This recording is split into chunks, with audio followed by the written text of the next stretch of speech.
ذکر و تلاوت میں جمائی آئے تو کیا کریں؟ قرآن پاک کی کوئی آیت پڑھتے وقت یا ذکر اذکار کرنے سے بہت سخت اور بار بار جمائی آتی ہے تو کیا اس کا کوئی حل ہے؟ طارق صاحب اسلام آباد سے. آ رہی ہے تو ہاں کر لیں اور منہ پہ ہاتھ رکھ لیں، بس زیادہ آوازیں نہ نکالیں، بے ادبی کی بات ہے. اور کوئی حل نہیں ہے بھائی، ڈاکٹر سے پوچھیں، وہ بتائے گا آپ کو. گرافک ڈیزائننگ کا کام کرنا کیسا ہے؟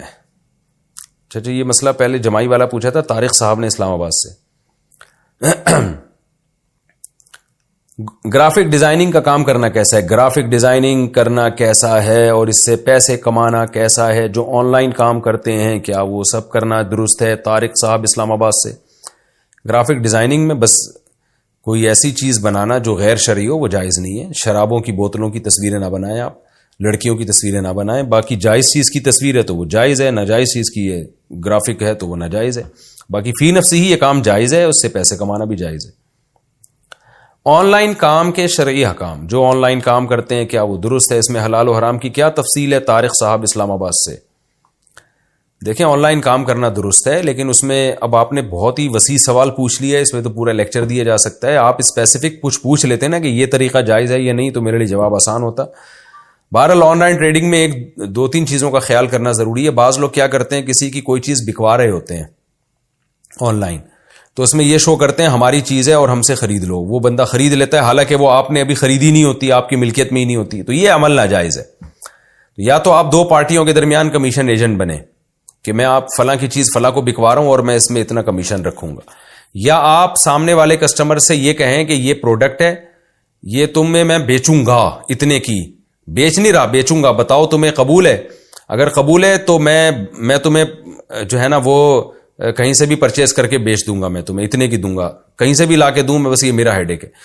پھر وہ اوکے کر دے تو آپ وہ چیز مارکیٹ سے اٹھائیں اور اپنے قبضے میں لیں. قبضے کا مطلب یا تو خود اپنے قبضے میں لیں یا اپنا کوئی نمائندہ بھیجیں، وہ اپنے قبضے میں لائے گا. تو اس کا آپ کا جب قبضہ ہو جائے گا پھر آپ اس کو بولیں ہاں بھائی خریدنی ہے تو یہ لو جی میں آپ کے گھر میں پہنچا رہا ہوں. یہ اس طرح سے تو جائز ہے.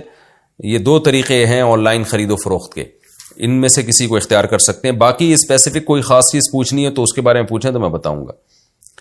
کرپٹو کرنسی سے نفع کمانا، کرپٹو کرنسی لے کر رکھنا اور بعد میں اس پر نفع حاصل کرنا کیسا ہے؟ محمد سرور ثوابی سے.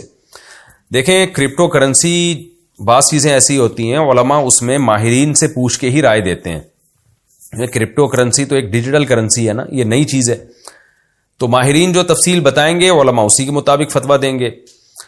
میرے پاس جتنے ماہرین تھے، ڈاکٹر ذیشان صاحب جن کا میں نے انٹرویو انہوں نے میرا لیا تھا یا پتہ نہیں میں نے ان کا انٹرویو لیا تھا یا دونوں نے ایک دوسرے کا انٹرویو لیا تھا، واللہ عالم. ان کی رائے یہ تھی، انہوں نے جو ہمیں ڈیٹیل بتائی تھی اس کے حساب سے جائز لگ رہا تھا ہمیں، تو ہم نے فتویٰ دیا جائز ہے.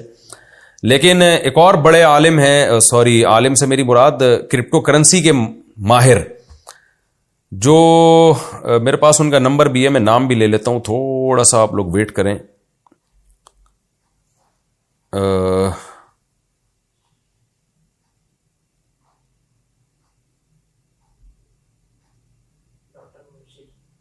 ڈاکٹر مبشر، ڈاکٹر مبشر صاحب ہوتے ہیں، یہ ہیں یورپ میں، شاید اٹلی میں تھے یا جرمنی میں، مجھے ابھی یاد نہیں. میری ان سے بہت ڈیٹیل سے بات ہوئی تھی. ڈاکٹر مبشر حسین رحمانی، ان سے کافی ڈیٹیل میں میری بات ہوئی ہے. ان کو، یہ خود ڈاکٹر ہیں، کرپٹو کرنسی کے بہت ماہر ہیں. ان کا کہنا یہ تھا کہ یہ جائز نہیں ہے، یعنی جو ان کی رائے تھی نا، ظاہر ہے جائز ناجائز کا فیصلہ تو مفتیان کرام ہی کریں گے، لیکن جو یہ ڈیٹیل بتا رہے تھے اس کے حساب سے کرپٹو کرنسی کا جواز نہیں بنتا. تو اب چونکہ ماہرین ہی کی رائے میں اختلاف ہے تو اس لیے میں نے اپنے پرانے فتوے سے رجوع کیا. ان سے جب میری بات چیت ہوئی، ان کے پوری ڈیٹیل ہے، فیس بک پہ بھی آپ کو مل جائے گی، اور ہو سکا تو ہم اس کا لنک بھی شیئر کر دیں گے. تو اس لیے میں نے پھر اس میں توقف کر لیا ہے. بھائی جو میں نے جواز کا فتویٰ دیا تھا میں اس سے رجوع کرتا ہوں، میں ناجائز نہیں کہہ رہا، کیونکہ ایسا نہ ہو کہ کل پھر کوئی ڈاکٹر صاحب کہیں کہ یہ اس کی ڈیٹیل ہی بدل دیں. مفتی کے سامنے جو دو تفصیل آئے گی، مفتی اس تفصیل کے مطابق جواب دے گا نا. اب ایک ڈاکٹر الگ تفصیل بتا رہے ہیں، دوسرے ڈاکٹر الگ ڈیٹیل بتا رہے ہیں، تو پھر مفتی بیچارہ کنفیوز ہو رہا ہے. تو اس میں مفتی صاحب کا قصور نہیں ہے، یہ قصور یہ اس جو معلومات ہمیں مل رہی ہیں ان معلومات میں ٹکرا ہوا ہے. اس کی مثال ایسے ہے جیسے کوئی میڈیسن ہو.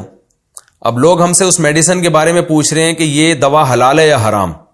تو میں ڈاکٹروں سے پوچھوں گا نا کہ ڈاکٹر صاحب اس کے اجزاء بتائیں. اب ایک ڈاکٹر کچھ اور بتا رہا ہے, وہ بتا رہا ہے اس میں سور کی چربی شامل ہے, وہ بتا رہا ہے اس میں فلاں فلاں حرام اجزاء شامل ہیں, دوسرا ڈاکٹر کہہ رہا ہے کہ نہیں اس میں سور کی چربی نہیں ہے.